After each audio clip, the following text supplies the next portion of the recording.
everyday conveniences often come from the most unexpected discoveries.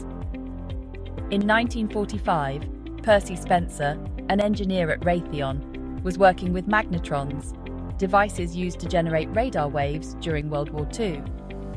While testing one of these devices, Spencer noticed a candy bar in his pocket melted. Realizing the microwaves could heat food, he experimented further. He placed popcorn kernels near the device, and they popped. Then he tried an egg, which exploded in his colleagues' faces. Raytheon quickly capitalized on Spencer's discovery, creating the first microwave oven in 1947.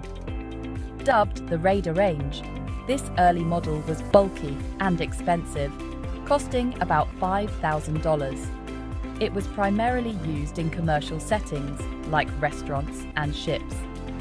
As technology advanced, engineers made microwaves smaller, safer, and cheaper.